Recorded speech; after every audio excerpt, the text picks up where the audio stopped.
नमस्कार, एक बार फिर से मैं आप सभी के सामने उपस्थित हूं बेहद महत्वपूर्ण टॉपिक के साथ। जैसे कि आप सभी जानते हैं कि प्रधानमंत्री नरेंद्र मोदी जी अमेरिका के दौरे पर जा रहे हैं 21 से 23 सितंबर तक, और इसी बीच ये यहाँ पर क्वाड का जो सम्मेलन है उसमें भी पार्टिसिपेट करेंगे। इस बार प्रधानमंत्री नरेंद्र मोदी क्वाड में अपनी स्थिति को मजबूत करना चाह रहे हैं। हम यहाँ पर ये समझेंगे कि क्वाड आखिर आया कैसे, कौन कौन से देश इसमें शामिल हैं। तो इसमें आपका भारत शामिल है, जापान है, ऑस्ट्रेलिया है, अमेरिका है। स्टार्टिंग से ही आपने देखा होगा कि चीन क्वाड के खिलाफ रहा है। उसका कहना है कि ये जो क्वाड है वो एशियाई नाटो है और अपनी अलग रणनीति बना रहा है। देखिए, क्वाड यदि मजबूत रहता है तो चीन को आसानी से टैकल किया जाता है, और भारत यही चाहता है कि क्वाड में अपनी स्थिति को और मजबूत बनाए ताकि चीन को मुंहतोड़ जवाब दे सके। अब हम समझेंगे कि आखिर क्या विपरीत स्थितियां रही हैं, बीच में भारत की जो पकड़ है वो क्वाड से छूट क्यों गई थी। कई बार बहुत सारे उतार चढ़ाव आए क्वाड में, लेकिन फाइनली अब क्वाड को क्या किया जाएगा, और भी मजबूत बनाया जाएगा ताकि हम चीन को उसका मुंह तोड़ जवाब दे सके। चलिए आज आते हैं क्वाड के बारे में जानेंगे, यहाँ पर क्या क्या प्लानिंग्स की जा सकती है क्वाड में, इसको समझेंगे। चारों देश जो मिलकर के क्या सोच रहे हैं फ्यूचर में क्वाड के लिए, ये जानेंगे। और साथ ही साथ चीन को इससे हमेशा दुख क्यों रहता है भाई, ये भी समझने की कोशिश करेंगे। मेरा नाम है प्राची मिश्रा और संस्कृति आईएएस के इस प्लेटफॉर्म पर आप सभी का स्वागत है। वीडियो को अंत तक जरूर देखिएगा क्योंकि बहुत ही महत्वपूर्ण चीजें मैं इसमें कवर करने वाली हूं, और आपके एग्जाम के पॉइंट ऑफ व्यू से ये बहुत ही ज्यादा महत्वपूर्ण भी हो जाता है। चलिए शुरू कर लेते हैं आज की क्लास और देख लेते हैं न्यूज को थोड़ा न्यूज की तरह ही देखेंगे। यहाँ पे लिखा है चीन का विश्वासघात और भारत ने रख दिया अंगद का पांव, ड्रैगन को क्यों आते हैं क्वाड के डरावने सपने। तो ये तो खैर न्यूज की लाइन में लिखी गई है, इतना हमें नहीं समझना है।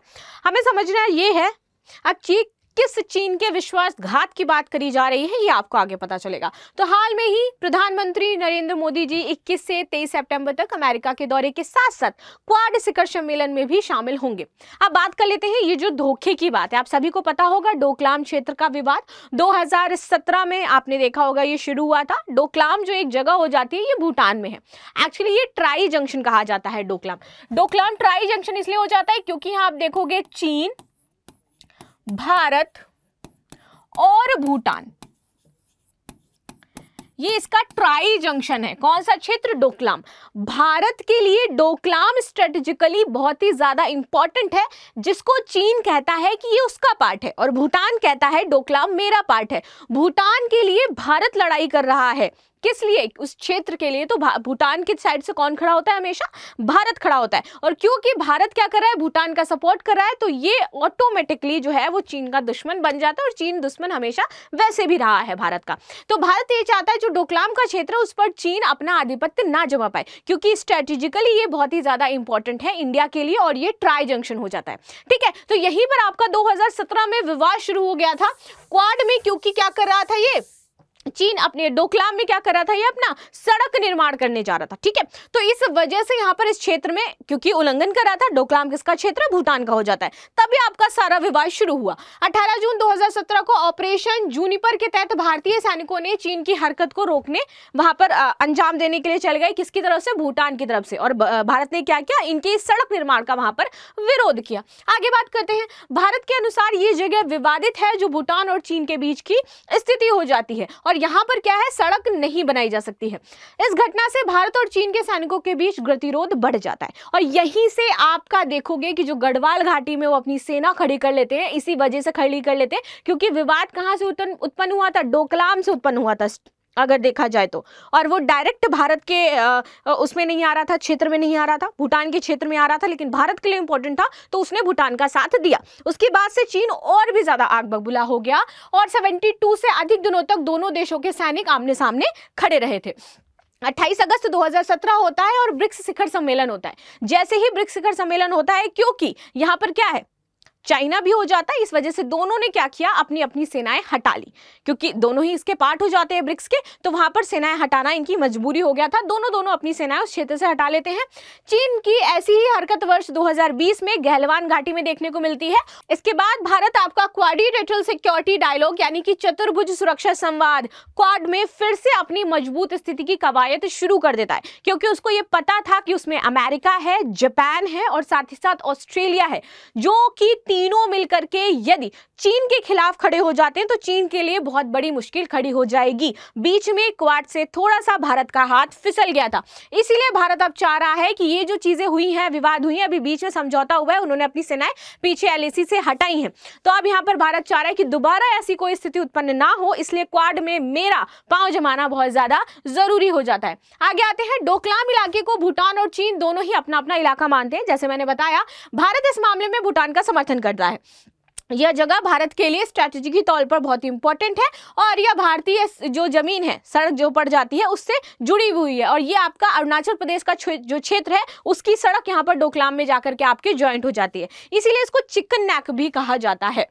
ठीक है, डोकलाम एक ट्राई जंक्शन है जहां पर भारत, चीन और भूटान की सीमा मिलती है। वर्ष 2020 में लद्दाख सीमा पर गलवा घाटी संघर्ष में चीन ने विश्वासघात किया था।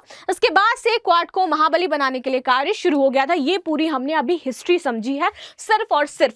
अब हम आगे बढ़ लेते हैं।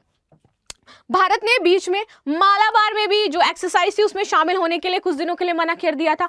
आखिर क्यों ऐसा हुआ ये भी देखते हैं। देखिए, हिंद प्रशांत महासागर क्षेत्र में आप देखोगे चीन के जो मनमानी है वो बढ़ती चली जा रही है, इसको टैकल करने के लिए क्वाड है। ठीक, इससे निपटने के लिए भारत ने क्वाड को मजबूत बनाने के लिए कार्य शुरू किया। वर्ष 2017 के बाद ऑस्ट्रेलिया ने भारत से नौसैनिक अभ्यास मालाबार में फिर से शामिल होने की बात कही थी कि आप वापस से इसमें एक्सरसाइज में शामिल हो जाओ, जो कि आपके प्रशांत महासागर क्षेत्र में होती है। लेकिन चीन का दबदबा देखते हुए 2020 में ऑस्ट्रेलिया की बात भारत ने मानी और वर्ष 2021 में क्वाड वर्चुअल शिखर सम्मेलन आयोजित हुआ और इस सम्मेलन में अमेरिकी राष्ट्रपति जो बाइडेन ने सक्रियता दिखाई और भारत भी सक्रिय रूप से इसमें शामिल हुआ। इसमें क्वाड देशों ने 2021 में फार्मास्यूटिकल्स पर बात की, सप्लाई चेन पर बात की, तकनीकी पर बात करी और प्रोडक्शन क्षमता को बढ़ाने पर जोर दिया। मालाबार अभ्यास से दूर होने का रीजन ये था क्योंकि चीन अपना दबदबा कायम कर रहा था और इसी बीच आप देखोगे अप्रैल में जापान को पहली बार इस नौसैनिक अभ्यास में शामिल किया गया था। सितंबर आते आते नौसैनिक अभ्यास मालाबार में बहुत अच्छे हो गया और इसमें 4 नौसेनाएं और सिंगापुर भी आपके शामिल हो गए। तो धीरे धीरे जितने भी क्वाड देश थे इस मालाबार एक्सरसाइज में जुट रहे थे। अब इस मालाबार एक्सरसाइज में जुटते तो इसका मतलब हिंद प्रशांत महासागर का जो क्षेत्र है वहां पर मजबूती बढ़ती। अब यही क्वाड देश अगर आपके एक्सरसाइजेस कर रहे हैं तो चीन के लिए कोई ना कोई तो एक मुश्किल खड़ी हो जाएगी। यदि क्योंकि चीन क्या चाहता है, एक तो उसका अपनी चीनी सागर, ऊपर से उसका जो हिंद प्रशांत महासागर होता है उस पर अपना अधिकार जमाना चाहता है व्यापारिक मार्ग पर। लेकिन अगर ये चारों देश इस मालाबार एक्सरसाइज को करते हैं तो चीन इस तरीके के कार्य नहीं कर पाएगा। इसीलिए चीन हमेशा डरता है क्वाड की जो अपनी 4 लोगों की पावर है इसकी वजह से। आगे आते हैं, जब चीन ने अभ्यास का विरोध करना शुरू किया क्योंकि क्वाड कर रहे थे और चीन को आगे दिक्कत हो सकती थी स्ट्रेटेजिकली तौर पर, तो चीन ने बोला कि ये जो आप लोग इस पर एक्सरसाइजेस कर रहे हो ये सही नहीं है। और इसके बाद जब चीन ने विरोध करना शुरू किया तो कुछ लोग वहां पर डर गए क्योंकि चीन ने बहुत सारी चीजों जो है आप जानते हो इंटरनेशनल लेवल पर बहुत सारे देश चीन पर निर्भर करते हैं, सामान हो चाहे वो कोई आयात निर्यात से संबंधित मामला हो इस पर। इसके बाद ये आपका बिखर गया। जो एक्सरसाइजेस क्वाड मिलकर के कर रहे थे, जो आपकी मालाबार एक्सरसाइज थी उस पर चीन बिखर गया। जापान समर्थन करता था, ऑस्ट्रेलिया भी समर्थन करता था भारत का, लेकिन उस टाइम जापान के जो प्रधानमंत्री थे उन्होंने इस्तीफा दे दिया, वो चले गए और ऑस्ट्रेलियाई समर्थन भी उस टाइम भारत को नहीं मिल पाया था। इस वजह से बीच में भारत को मालाबार एक्सरसाइजेस छोड़नी पड़ी थी। अब आ जाते हैं क्वाड। क्वाड क्या हो जाता है, सभी क्वाड हिंद प्रशांत क्षेत्र की सिक्योरिटी अभी अहम मुद्दा हो जाता है। तो हिंद प्रशांत महाक्षेत्र की सिक्योरिटी पर ये चारों क्वाड देश बात करते हैं, जिसमें जापान है, इंडिया है, अमेरिका है एंड ऑस्ट्रेलिया आ जाता है। ठीक है, और यही लोग मालाबार एक्सरसाइज आपकी परफॉर्म करवा रहे थे। आगे बात करते हैं, 24 मई 2022 को टोक्यो जापान में हुआ था, जहां पर इंडो पैसिफिक सिक्योरिटी के बारे में बात की गई, कोविड-19 response, climate change and stability and economic resilience की बात की गई। इसके बाद 20 मई 2023 देखते हैं, हिरोशिमा जापान में हुआ। यहाँ पर समिट का मुद्दा था इंडो पैसिफिक सिक्योरिटी। आपको हर जगह इंडो पैसिफिक सिक्योरिटी दिखाई देगी और यही दिखाने के लिए मैंने सारी अभी तक जो एक्सरसाइज हुई हैं इनकी इमेज यहाँ पर ले रखी है। ठीक है, क्लाइमेट चेंज की बात हुई, health security, technology and cyber security की बात हुई। इसके बाद अगेन 21 सितंबर 2024 को आपका ये डेलावेयर अमेरिका में होने वाला है और इसमें भी मेन मुद्दा जो रहने वाला है वो है इंडो पैसिफिक सिक्योरिटी। और ये जो इंडो पैसिफिक सिक्योरिटी की बार बार बात की जाती है ये चीन के कान खड़े कर देता है, क्योंकि चीन नहीं चाहता है कि ये चारों देश एक साथ आए। अगर ये चारों एक साथ आए तो वो जानते हैं कि चीन का इस पर प्रेशर पड़ेगा और चीन भी ये बात बखूबी जानता है कि इन चारों देशों से अकेला चीन तो सर्वाइव नहीं कर सकता है। ठीक है, जापान विकसित है, अमेरिका विकसित है, ऑस्ट्रेलिया भी मजबूत स्थिति में है। आगे आते हैं, क्वाड यानी चतुर्भुज सुरक्षा संवाद। ठीक है, अनौपचारिक रणनीतिक ये मंच हो जाता है। भारत, अमेरिका, ऑस्ट्रेलिया, जापान है इसमें, और इसकी स्थापना दिसंबर 2004 में हिंद महासागर में आई सुनामी के बाद मानवीय सहायता और आपदा राहत के लिए की गई थी। ठीक है, इसकी पहली बैठक आपकी 2007 में हुई थी। ठीक है, क्वाड देशों के बीच अर्धनियमित शिखर सम्मेलन, सूचना आदान प्रदान और सैन्य अभ्यास के जरिए रणनीतिक वार्ता होती रहती है, और हम लोग आपस में सैन्य अभ्यास करते रहते हैं। मालाबार अभ्यास से चिंता में क्यों रहता है? देखिए, क्वाड देशों के तहत यह ग्रुप सिर्फ हिंद प्रशांत क्षेत्र के साझा हितों की रक्षा के लिए ये कार्य करते हैं। ठीक, चीन क्वाड का हमेशा विरोधी रहा है क्योंकि ऐसे ग्रुप उसे चिंतित करते हैं। क्वाड देशों ने 2020 में मालाबार अभ्यास में हिस्सा लिया था और ये वार्षिक नौसेना अभ्यास था। ठीक है, इस अभ्यास के चलते चीन यानी कि ड्रैगन हमेशा इसलिए चिंता में रहा है क्योंकि उसको लगता है कि ये लोग उस क्षेत्र पर आधिपत्य जमा लेंगे। इसको एशियाई नाटो देश कहते हैं। ये गठबंधन के विपरीत क्वाड की कई पारस्परिक रक्षा समझौता प्रभावी इसमें नहीं है। क्वाड सदस्यों को कहना है कि समूह का उद्देश्य 4 देशों के बीच आर्थिक, कूटनीतिक और सैन्य संबंधों को गहरा बनाना है, और इसीलिए हम क्वाड पर क्या कर रहे हैं, ध्यान केंद्रित कर रहे हैं। इसका किसी भी देश से, अन्य देश से कोई लेना देना नहीं है। हम बस इतना चाहते हैं कि ये जो हिंद प्रशांत वाला क्षेत्र है ये स्वतंत्र है, खुला रहे और सभी लोगों का इस पर बराबर का अधिकार रहे, और सभी इस पर आसानी से क्या कर सके, अपना जो व्यापारिक मार्ग है वो सुचारू रूप से यहाँ पर चला सके। ठीक है, क्या क्वाड प्लस बन सकता है? क्वाड में और भी देश क्या शामिल हो सकते हैं? तो ऐसा अभी तो कोई विचार नहीं किया जा रहा है कि क्वाड में और देश शामिल किए जाएंगे, लेकिन क्वाड को ज्वाइन करने के लिए और देशों ने प्रस्ताव रखा है। यहाँ पर सिंगापुर हो गया, इंडोनेशिया हो गया, न्यूजीलैंड हो गया, वियतनाम हो गया, दक्षिण कोरिया हो गया। ये ऐसे देश हैं जो इसमें शामिल होना चाहते हैं। तो अभी इनके ज्वाइनिंग इन द सेंस कि ये इसमें पार्टिसिपेट करेंगे या नहीं करेंगे, इस पर बात की जाएगी। आपका ये जो अभी वाला क्वाड का सम्मेलन होने वाला है, क्वाड से समुद्र का सिकंदर बन सकता है भारत। ठीक है, क्वाड के कारण भारत को हिंद महासागर में समुद्री ताकत बढ़ाने में क्या मिलेगी, मदद मिलेगी, और वही प्रशांत महासागर में भी बड़ी सम्मति यहां पर मिल सकती है उसको।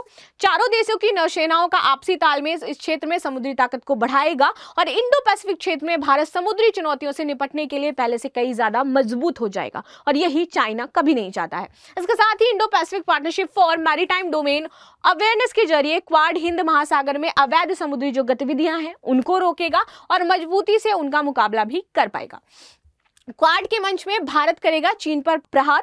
किन किन क्षेत्रों में? तो सबसे पहले तो हमें कुछ क्षेत्र हैं उसमें आत्मनिर्भर बनना है, जैसे कि semiconductor, 5G, artificial intelligence and robotics में। इसके लिए हम किसका साथ चाहते हैं? अमेरिका, जापान एंड ऑस्ट्रेलिया, क्योंकि इसमें अभी बादशाहत चीन के पास है, और भारत चाहता है ये बादशाहत अब किसके पास आए? भारत के पास आ जाए, ताकि चीन से इनका जो सेमीकंडक्टर का बहुत बड़ा मार्केट है, 5G का मार्केट है, आर्टिफिशियल इंटेलिजेंस का मार्केट है, रोबोटिक्स का मार्केट है, हम चाहते हैं कि इंडिया इसमें आत्मनिर्भर बने और उसको हम अपने यहां पर विकसित करें। क्वाड के चारों देशों को इस बात के लिए राजी कर सकता है वो, कैसे? कि वे चीन को छोड़ करके, क्योंकि ये चारों देश क्या है, यहां पर अभी निर्भर है सेमीकंडक्टर, 5G, आर्टिफिशियल इंटेलिजेंस और रोबोटिक्स के लिए आदान प्रदान करते हैं। उनके साथ इनके बहुत सारे जो समझौते हैं वो भी साइन है। तो भारत क्या करेगा? क्वाड देशों से कहेगा कि आप सेमीकंडक्टर के लिए हमारे पास हमसे कुछ समझौते करिए, 5G, artificial intelligence and robotics के लिए। तो भारत क्या कहेगा कि आप चीन को छोड़ो और हमारे साथ, और हम दोनों मिल करके इस क्षेत्र में कारोबार करेंगे। यानी कि ये चारों देश आपस में इन क्षेत्रों में कारोबार करेंगे, तो इंडिया को क्या मिलेगा? इससे फायदा मिलेगा। इसीलिए क्वाड परेशान है कि एक तो उसका ये जो हिंद प्रशांत वाला क्षेत्र है वहां पर उसकी पावर कम हो रही है, दूसरा व्यापार की यदि बात आए तो भारत में ये देश ज्यादा झुकाव रखते हैं। अब आपको समझ में आया होगा कि क्यों क्वाड से हमेशा चीन परेशान रहता है। क्वाड का शिखर सम्मेलन किस देश में हो रहा है? Japan, Bharat, Australia and America. आप सभी को आंसर जरूर देना है। अगर आपको वीडियो समझ में आई है, अच्छी लगी है, तो लाइक शेयर सब्सक्राइब अवश्य करें। बाकी आपके इस पर क्या राय है मुझे अवश्य बताएं। Thank you so much.